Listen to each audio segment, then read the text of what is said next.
우리 옆 사람들과 이렇게 한번 인사하겠습니다. 기다림이 우리에게 축복입니다. 우리 영상으로 예배하시는 분들도 서로 인사 나눌 때 하나님께서 기다리는 자에게 기다림의 은혜를 주실 줄 믿습니다. 중국의 모소 대나무라는 희귀종 대나무가 있습니다. 일명 모죽이라고 하는 대나무가 있는데, 이 대나무는 딱이 척박하든지 아니면 또한 기름진 간에 씨를 뿌리고 나면 4년 동안은 아무리 많이 자라도 1년에 3cm를 넘지 않는다고 합니다. 4년 동안 그렇게 조금씩 자라다가 5년째 되는 4월이 되면 이 대나무는 하루에 거의 30cm 정도까지 자라나서 한 6주 정도가 되면 15m까지 자란다고 합니다. 그래서 사람들이 이 모소 대나무라는 나무를 연구하게 되었습니다. 4년 동안 성장이 멈춘 이유가 무엇일까 하고 그 땅을 다 파보았더니 이 대나무 뿌리가 사방으로 뻗어가서 땅의 깊은 곳에 또 넓은 곳에 뿌리가 아주 단단히 성장하고 있었다는 것입니다. 그래서 5년이 되는 해에 그 뿌리들로부터 엄청난 영양분을 흡수해서 하루에 30cm씩 자라도 그 대나무가 흔들리지 않고 그렇게 15m까지 자랄 수 있다는 것입니다. 다 자란 이 대나무는 어떤 비바람이 불거나 태풍이 불어도 쓰러지지 않고, 심지어는 사람들이 올라타서 그곳에서 무술을 하면서 다녀도 이 대나무는 굳굳하게 서 있다는 것입니다. 신앙에 있어서 이 기다림이라는 것도 바로 신앙의 뿌리를 깊게 내리는 기간이라는 것입니다. 그래서 여러분들이 알듯이 사도 바울도 그가 예수님을 만나고 나서 13년 동안 아라비아와 다소 지역에서 그가 신앙의 훈련을 했던 것을 우리가 볼 수 있습니다. 또한 오늘 본문에 나오는 다윗 또한 사울을 피해서 13년 동안 광야 생활을 통해서 하나님께서는 그를 유대인의 왕으로 또 이스라엘의 왕으로 세우기를 훈련시키셨다는 것입니다. 우리 신앙에 있어서 이 기다림이라고 하는 것은 하나님께 쓰임받기 위한 기간이라는 것입니다. 주님께서는 우리가 기다리고 또한 주님을 기다리면서 기도하는 이 시간을 통해서 하나님의 일꾼으로, 하나님의 사람으로 세움을 받기 위한 준비 기간으로 우리를 기다림을 허락하신 줄 믿습니다.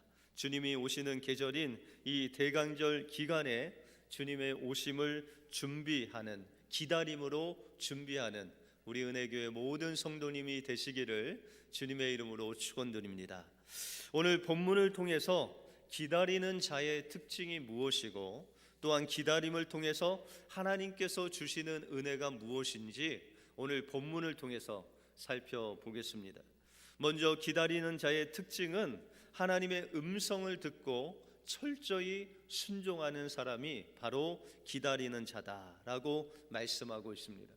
오늘 본문은 다윗이 유다에서 기름 부음을 받고 왕이 되는 장면이 나옵니다. 오늘 4절 상반절에 보시면 유다 사람들이 와서 거기서 다윗에게 기름을 부어 유다 족속의 왕을 삼았더라라고 말씀하고 있습니다.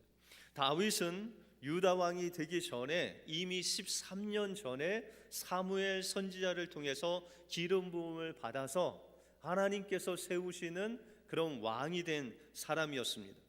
그런데 그 기름 부음을 받고 1년이 아니고 2년도 아닌 이 13년이 지난 이 시점에서 하나님께서는 유다 사람을 통해서 다시금 기름을 부어서 유다 왕이 되게 하셨다는 것입니다.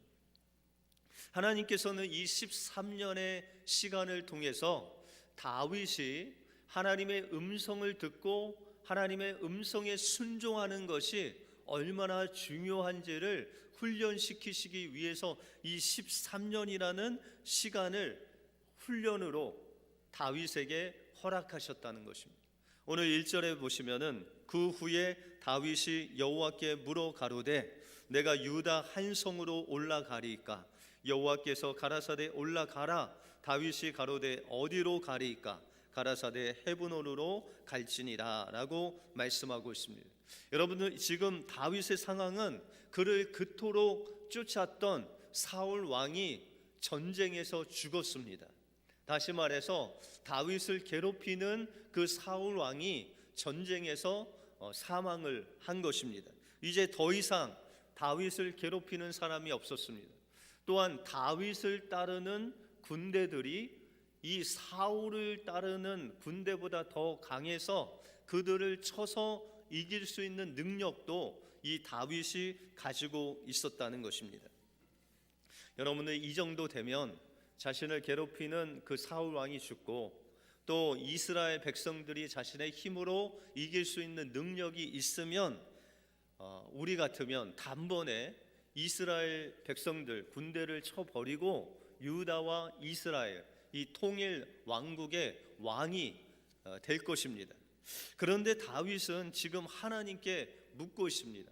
하나님, 제가 어떤 한 성으로 올라가리까?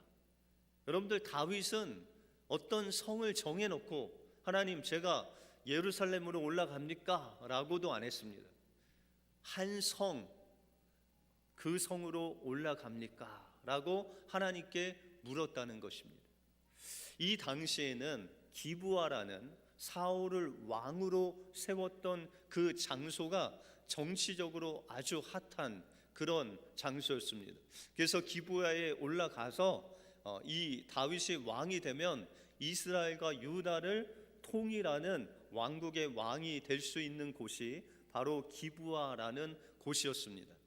그런데 하나님께 기도했는데 하나님께서 그 성읍을 정해 주시는데 기브아가 아니라 헤브론으로 가라라고 말씀하고 있습니다. 여러분들, 창세기 13장에 보시면 이 아브라함과 롯의 양과 이 짐승들이 너무 많아서 그 가축들을 돌보는 일꾼들이 서로 다투게 됩니다. 땅이 너무 비좁았다는 것이죠. 그래서 우리 양을 좀 더 먹여야 된다. 아니다, 우리 양을 더 먹여야 된다 하면서 이 아브라함과 롯의 일꾼들이 서로 다투는 것을 아브라함이 보았다라고 성경은 말씀하고 있습니다. 그때 아브라함은 조카 롯을 부릅니다. 그리고 그에게 선택권을 줍니다. 그에게 내가 오른쪽을 선택하면 나는 왼편을 선택했다. 내가 왼편을 선택하면 나는 오른쪽을 선택할 테니 내가 땅을 선택하라 라고 그렇게 말합니다. 그래서 롯이 동서남북 이 땅을 쫙 돌아보니까는 이 동산의 동편에 정말 에덴 동산 같은 물이 넉넉하고 살기 좋은 땅이 보이는 것입니다. 그래서 롯은 자기가 보기에 좋은 땅을 선택해서 자기의 모든 가족과 가축을 가지고 그곳으로 갑니다. 그런데 아브라함은 이제 이 롯이 동쪽을 선택했다면 서쪽으로 가든지 아니면은 뭐 다른 곳으로 그냥 가면 되는데 아브라함은 하나님 앞에 기도합니다. 하나님, 어디로 가야 됩니까? 라고 했을 때 하나님께서는 헤브론 산지로 가라 라고 그렇게 말씀합니다. 여러분들, 이 헤브론이라는 곳은 산지다, 좀 높은 곳이다 라고 말씀하고 있습니다. 여러분들, 양이나 가축들을 기르려면 산지가 좋겠습니까? 아니면 평지가 좋겠습니까? 우리가 뭐 양을 쳐보지는 않았지만 그냥 평지, 이렇게 그냥 광활한 그런 대지가 있는 곳이 짐승 기르기가 좋을 텐데 하나님께서는 아브라함에게 이 헤브론 산지로 올라가라 라고 그렇게 말씀하시는 것입니다. 그러면서 하나님께서는 이 헤브론 그곳에 함께 하시고 바로 내가 너에게 약속한 땅이 바로 헤브론 땅이다라고 말씀하고 있습니다. 여러분들, 이스라엘 백성들이 가나안을 정탐할 때 간 곳이 어디죠? 바로 이 헤브론 땅이었습니다. 왜 헤브론 땅으로 갔을까요? 하나님께서 그들에게 정탐하라고 명령한 곳이 바로 이 헤브론 땅이기 때문입니다. 그래서 나중에 이 갈렙은 그가 80세가 됐음에도 불구하고 하나님께서 약속하신 그 헤브론 땅을 달라고 합니다. 그런데 그 당시 이 엄청난 시간이 지났음에도 불구하고 이스라엘 백성들이 헤브론 땅을 정복하지 못했습니다.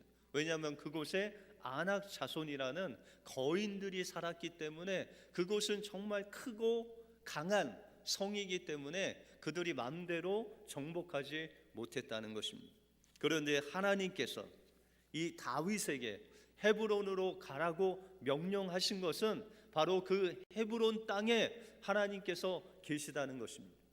우리의 인간의 눈으로 볼 때는 그냥 저 조그마한 저 남쪽의 시골 도시 하나, 그 헤브론으로 보이지만 하나님의 눈으로 봤을 때는 하나님이 함께 하시고 하나님께서 다윗에게 그 영원한 나라를 약속한 그 나라를 세울 곳이 바로 헤브론이다라고 말씀하고 있다는 것입니다. 그러므로 하나님께서는 이 다윗을 통해서 하나님이 약속하신 그 땅을 주실 뿐만 아니라 이 다윗은 하나님의 음성을 듣고 순종함으로 하나님께서 세우시는 왕이 된다는 것입니다. 여러분들, 이쯤 되면 헤브론에 가서 유다 사람들이 왕으로 그를 세웠으면 그는 그를 반대하는 사람들을 공격할 수 있었습니다. 여러분들 8절 이하에 보시면 사울의 군장 넬의 아들 아브넬이 이미 사울의 아들 이스보셋을 데리고 마하나임으로 건너가서 길르앗과 아술과 이스라엘과 에브라임과 베냐민과 온 이스라엘의 왕을 삼았다라고 말씀하고 있습니다. 다윗이 유다의 왕이 되었지만 이스라엘 백성들은 여전히 다윗을 반대했다는 것입니다. 그래서 이 아브넬이라는 군대 장관이 그 이스보셋이라는 사울의 아들을 데리고 가서 이스라엘 나라의 왕으로 세웠다는 것입니다. 여러분들, 다윗의 입장에서는 13년 동안 정말 지겹게 사울 왕의 그 쫓음을 당하면서 도망자로서 살았던 그 시간을 생각하면 당장이라도 그를 반대하는 이 아브넬과 이스보셋을 잡아서 죽이고 그 이스라엘의 왕이 될 수 있는 능력이 있음에도 불구하고 다윗은 하나님보다 앞서지 않았다는 것입니다. 하나님께서는 기다리게 하셨습니다. 그것도 무려 7년 반을 기다리게 하셨다는 것입니다. 11절에 보시면 다윗이 헤브론에서 유다 족속의 왕이 된 날수는 7해 6달이더라 라고 말씀하고 있습니다. 다윗은 결코 하나님의 때를 앞당기지 않았다는 것입니다. 그리고 7년 반 동안 이스라엘 백성들의 마음이 다윗에게로 돌아가도록 그의 마음을 돌아가서 7년 반이 지난 후에 이스라엘 백성들 스스로가 다윗에게 나와 기름 부어 그를 이스라엘의 왕으로 세웠다는 것입니다. 그리고 하나님께서는 다윗을 반대하는 이 아브넬과 이스보셋을 7년 반 안에 그들을 모두 죽게 하셔서 다윗을 정말 반대하는 사람이 없을 그때에, 평화로운 때에, 또한 이스라엘 백성들이 스스로 다윗을 왕을 삼고자 한 그 7년 반이 흐를 그때에 그를 통일 왕국의 왕으로 삼아서 하나님의 귀한 왕으로 세우셨다는 것입니다.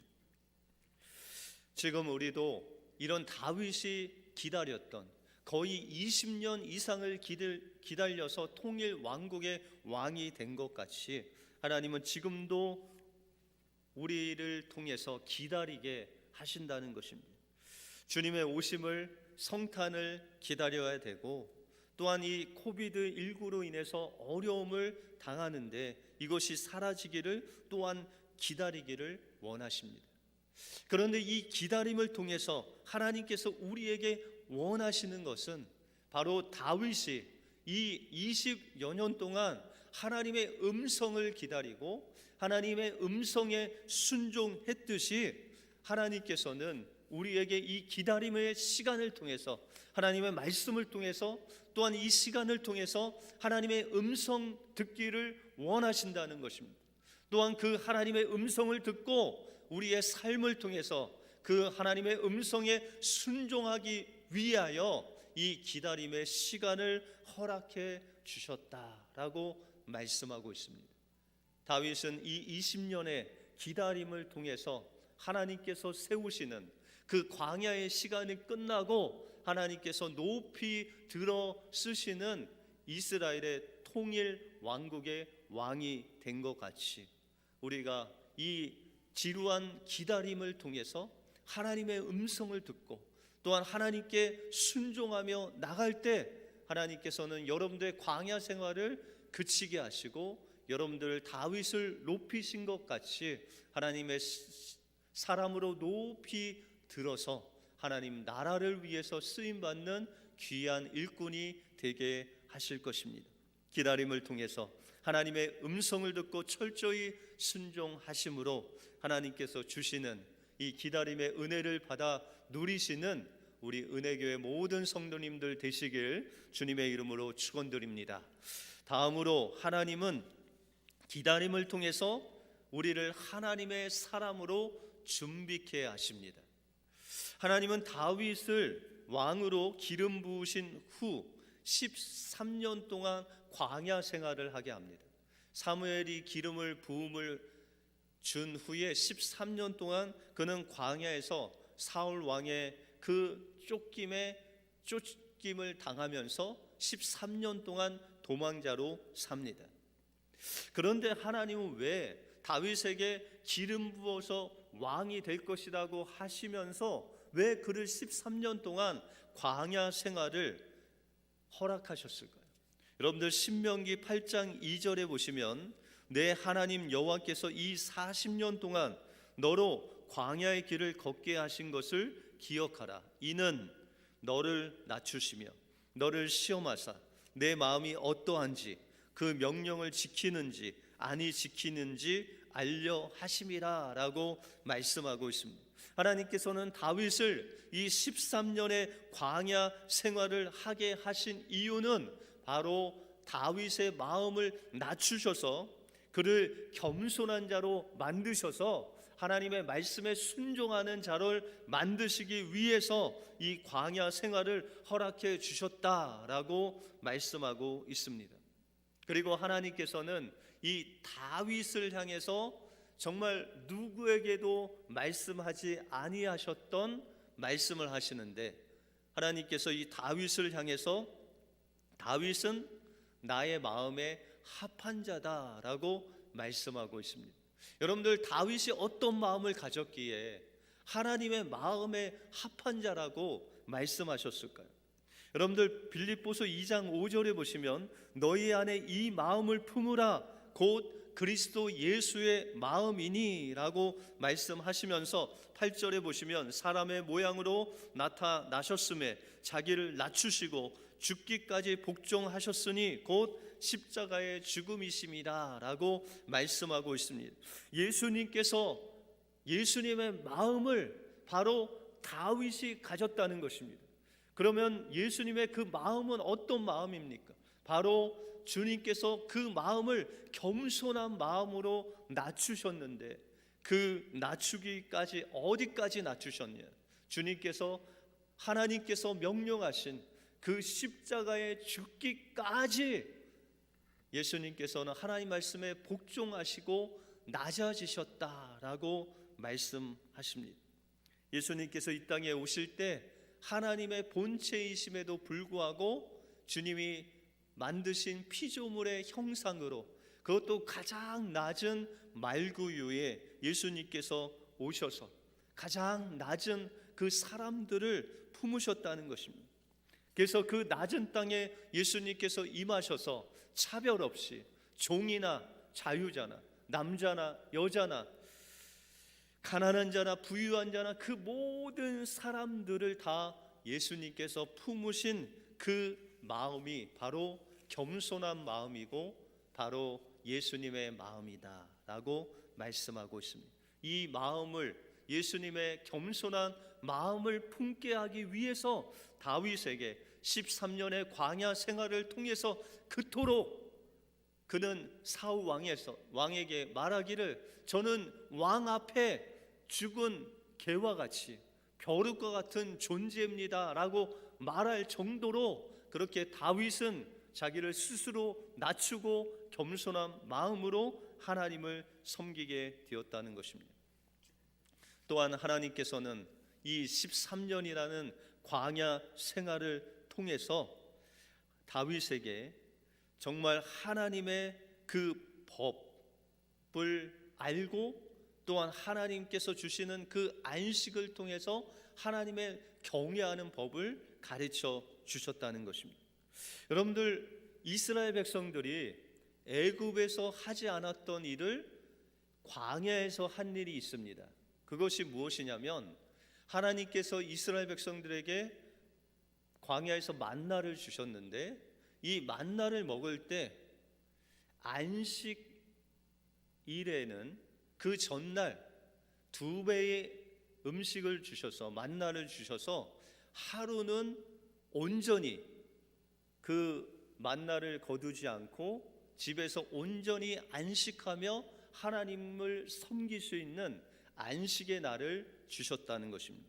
지금 우리가 주일에 예배를 드리듯이 이스라엘 백성들은 그 광야에 거친 그 들판에서 하나님을 경외하고 하나님을 예배하고 하나님께 예물 드리며 하나님을 만나는 그 시간을 주셨는데 그것이 바로 안식일을 주셨다는 것입니다. 다윗이 광야 생활을 하면서 이 이스라엘 백성들이 광야에서 누렸던 그 안식을 배우게 하셨습니다. 여러분들, 안식하는 그때에 이 다윗은 무엇을 했을까요? 시편 34편 11절에 보시면 다윗의 시가 나오는데 다윗이 말하기를 너희 소자들아 와서 내게 들으라 내가 여호와를 경외함을 너희에게 가르치리로다 라고 말씀하고 있습니다. 여러분들, 다윗이 이 광야 생활을 할 때 다윗을 따랐던 사람이 몇 명인지 아십니까? 600명의 사람들이 이 다윗을 쫓았습니다.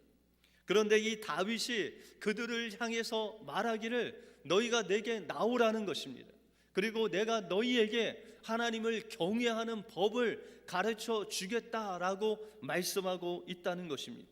그런데 신기하게 이 시편의 제목을 보면 이 시편이 언제 쓰였냐면 바로 블레셋 땅에서 그가 살아남기 위해서 아비멜렉이라는 블레셋 왕 앞에서 침을 흘리면서 미친 척 할 그때에 그 엄청난 어려움 속을 지나갈 그때에 하나님께서 영감을 주셔서 이 시편을 썼다는 것입니다.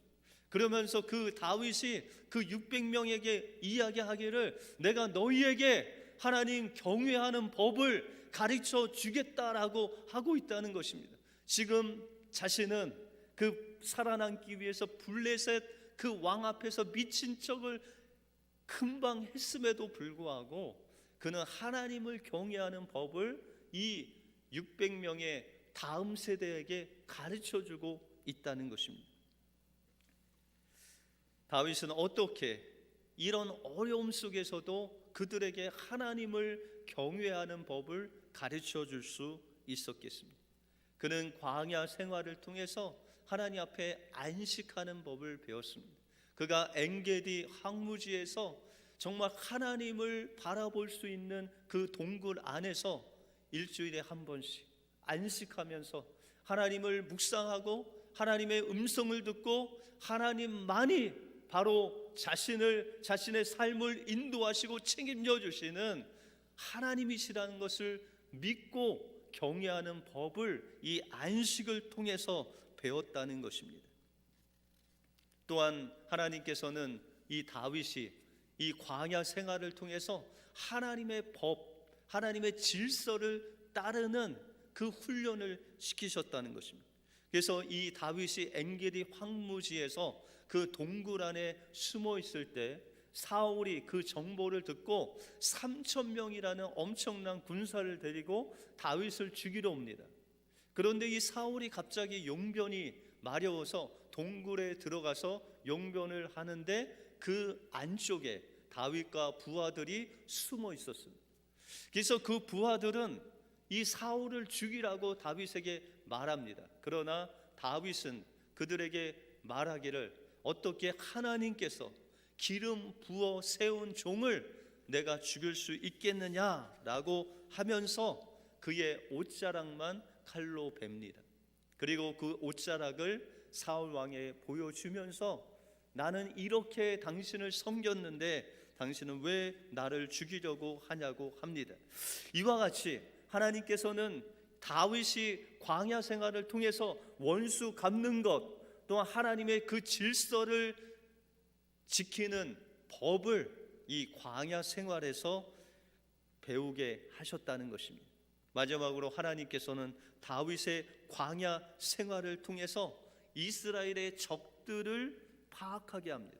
여러분들, 다윗이 사울이 너무 쫓아다니니까 이제 사울이 쫓아올 수 없는 그 블레셋 땅에 들어가서 1년이 넘게 그곳에서 생활을 합니다. 아까 말씀드렸듯이 미친 척도 하고 정말 그들에게 자신의 모든 것을 주어서 그 적군에게 충성을 맹세하기도 하면서 그는 광야 생활을 합니다. 그런데 여러분들, 이 다윗이 광야 생활에서 무엇을 배웠냐면 바로 그 블레셋 사람들의 지형을 익혔습니다. 블레셋 땅에 있으면서 그 블레셋 땅을 다니면서 블레셋이 어떻게 생겼고 어떤 도로가 있고 어디에 숨어야 될지 그 지형을 다 파악했습니다. 그는 블레셋뿐만 아니라 블레셋 땅에서 아말렉과도 싸워서 승리를 했습니다. 그곳에서 아말렉, 블레셋, 모압 그 나라들의 있는 도로망을 다 파악했습니다. 다시 말해서 하나님께서는 이 광야의 엄청난 적군 안에서 살게 허락하신 이유는 그 후에 다윗이 그 주변 나라를 정복할 때 그들의 모든 전략과 그들의 모든 지형을 다 파악하게 하셔서 그 주변 국가들을 정복하는 데 도움이 되는 그 준비를 바로 이 광야에서 그들을 이길 수 있는 전술과 전략을 익히게 다윗을 인도해 주셨다라고 말씀하고 있다는 것입니다. 그러므로 우리의 기다림은 바로 다윗의 광야의 훈련과 같은 기다림이라는 것입니다. 우리가 하나님께 순종하는 법, 경외하는 법을 안식을 통해서 배우게 하시고 또한 하나님께서 우리에게 주신 그 법을 정말 그 질서를 따르는 그 훈련을 하게 하실 뿐만 아니라 이 세상에서 복음을 어떻게 전해야 되는지를 우리가 세상에 살면서 그들과 함께 부딪히면서 그것을 배우게 인도해 주신다는 것입니다. 그리고 하나님께서는 반드시 우리의 기다림을 통해서 하나님께서 광야 생활을 끝내게 하시고 하나님께서는 다윗을 높이신 것 같이 우리에게 기도의 응답을 주실 것을 약속하고 있다는 것입니다. 미국의 조앤 밀러라는 여인이 1980년도에 하와이에 있는 딸 집에 방문하게 되었습니다. 마침 딸을 아는 성도 가정에서 기도회를 한다고 해서 그 기도회에 초청을 받아서 그곳에 모인 사람들과 함께 기도 제목을 나누면서 기도를 하게 되었습니다. 이 밀러는 결혼한 지 30년이 됐는데 그 남편은 결혼하고 7년 후부터 술에 중독이 돼서 알코올 중독자로 23년이라는 세월을 보냈습니다.